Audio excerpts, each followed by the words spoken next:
report on that, because one of my interests is doing plotting geographically different regions and seeing comparisons. And so one of my hobbies is like making maps and health information on maps. And Escambia County is not doing well. We are very poor. We have high teen pregnancy rates. We have high dropout rates in high school, low prenatal care rates, high prematurity, high low birth weight, and high crime. Violent crime is as high here as in Miami-Dade County. So there are some eye openers. I see the eyebrows going up. It mine did. I mean, it's like, whoa, this is Escambia. I thought, you know, it was a cool little beach town. But we do have a darker side that should be addressed. And as far as, you still need more time, Phil? Or, yeah. So it needs more time, Phil? Or, he's video. Oh, he's video. So basically, one thing I'd like to get on a soapbox with the doctors, maybe I could do a grand rounds next week, because they just called me and need somebody to fill in. I just found out this week.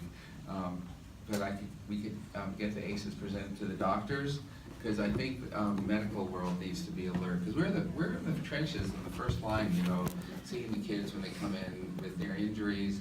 You know, we see shaken babies in the ICU, tragedies all the time. I mean, terrible, worst, saddest thing is see a shaken baby where their brain is injured from shaking. And you know, doctors need to spend the time to get the history and find out before these things happen. You know, if the stress levels are extreme, then they need to have interventions made in a timely way. And I try to inspire the young doctors to do the screening questions, all right? I think that's really important.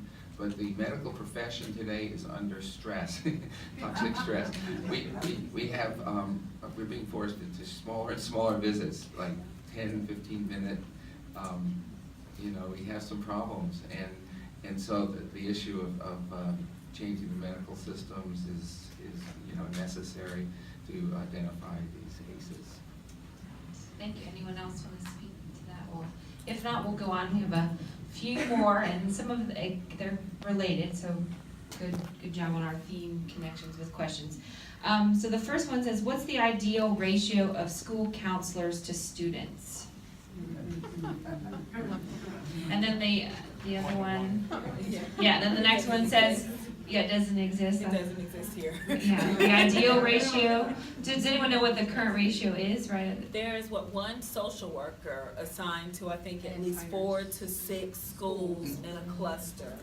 And have 4 schools? 4 for the county, Yeah, so, for the whole county. 4 social workers for the whole Escambia County School Districts. All right, so that's what the. There are school overlay programs such as, like, can you guys hear me okay? Do I need to, okay. There are school overlay programs through our agencies such as Lakeview or Children's Home Society that kind of picks up some of that the 4 social workers for the whole county. But even still, they're split across 4 schools and they're one person, and there's just such an overwhelming need for counselors and for social workers. All right, so then that kind of ties in with another question that's on the same card. Are school counselors able to provide, I'm not sure if they mean guidance counselors, but are school counselors able to provide the mental health care students need? Not guidance counselors. Yeah, this just says counselors. I wasn't sure if they intended guidance counselors. So typically, if there's a more significant mental health need, there's a referral that's generated to therapists like myself in the community. I try very hard to connect with the schools and to make myself known in our community to the various social workers that know that they cannot address the mental health needs that are going on in their short little visits that they have with kiddos at the school. But they do a really good job of providing support in the school. Okay. All right, and then the last one on this one, ooh, now they're coming in. How do we as parents help schools get the mental health providers they need? I think by letting them know, demanding it, and not just kind of waiting. It's up to us as community members to express what we need. If we sit back, then it's easy for them to not acknowledge that there's an issue. And so it's on us. It's our responsibility as community citizens and parents. Excuse me, who makes the decision that there's only 4 social workers for the whole county? I would say the school board, funding, budgetary issues, but I think some of our school to prison pipeline folks can speak to the the larger numbers of resource officers as opposed to social workers. And so if there's a change that we want to see, then we have to then demand that things are changed. Card. Programs, there's federal funding all over the place. Mike, you have to use a card, sorry. Sorry to cut you off, but, sorry, I know, because we're all very passionate about this issue now that or some of us that have been coming to these, or just what we saw in the video and what we've heard already from the panel. All right, so our next one says, Ms. Trinasas, it says, thank you again for sharing your personal experience with us and being our teacher this evening. So could you please give us a little more information on what improvement you have made with your son's stress and behavior, and what you should have found to help with his improvement? Wow. Well, to be honest, my son has been in Lakeview since he was in first grade. Lakeview Day Support Schools, and he's in the 4th grade, he's 9. And what I'm searching out for right now is, since we've been in Lakeview for such a long period of time, more therapeutic, hands-on, like ABA services. Because what I found more is that his behavior has geared for more than just the typical ADHD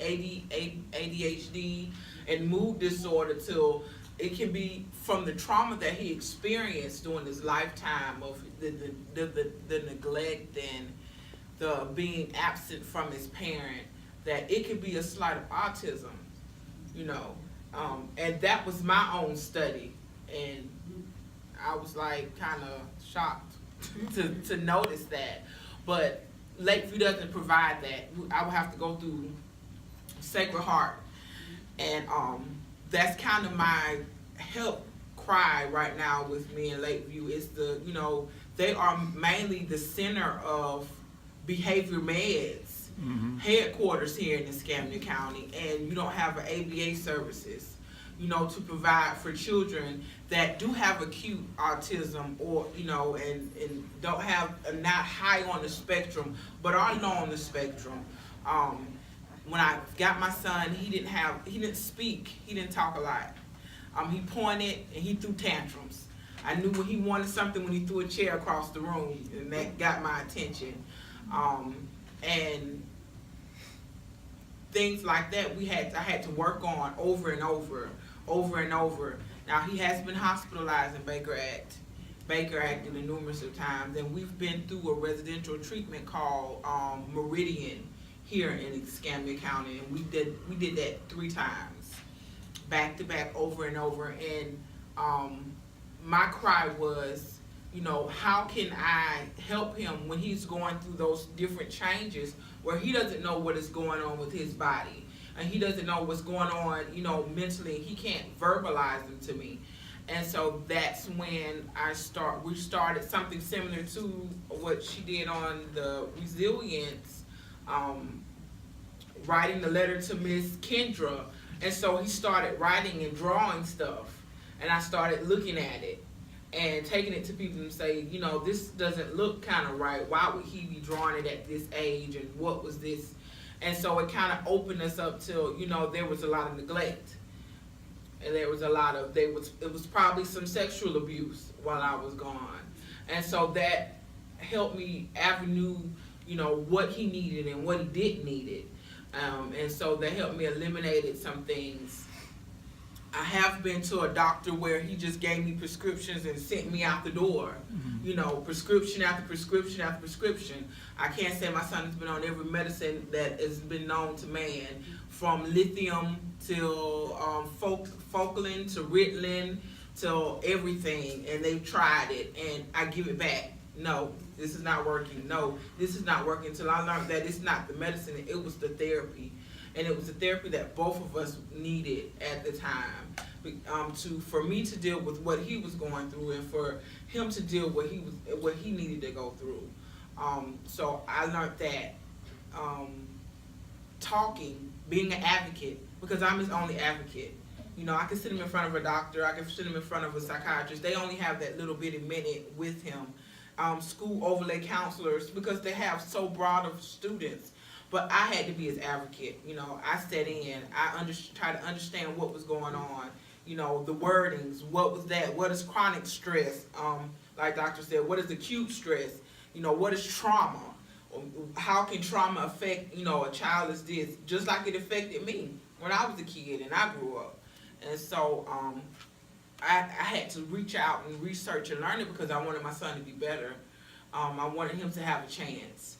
And so like I said, we're not where we want to be, but we're surely not where we was when I first came home from prison. He tried not to throw a lot of chairs this time. But he's learning to communicate more. He's learning to tell me his feelings. Even if he's mad, I've learned to accept that he is mad and that it's okay to be mad. It's okay to be sad. It's okay to be disappointed. And to allow him to go through those feelings and feel them and then come up with a solution. I'm a very advocate of letting them come up with their own solutions so they'll know, you know, how it feels and what it feels like. I have come from a society of teen pregnancy and drugs and, you know, seeing abuse and being, you know, a product of abuse and seeing domestic violence in the home. And so that does play a huge part of children's development. And it played a huge part of my development because that's all I knew as a child was fighting because I seen my mom get abused. So you come up to me, I'm gonna fight you. I didn't, you know, have any words. So that also plays a part in, you know, the development of a child. And so I've just learned over the years that you know, having that connection, knowing where you come from and where you're going is a part of helping your children, especially when they're going through the same thing.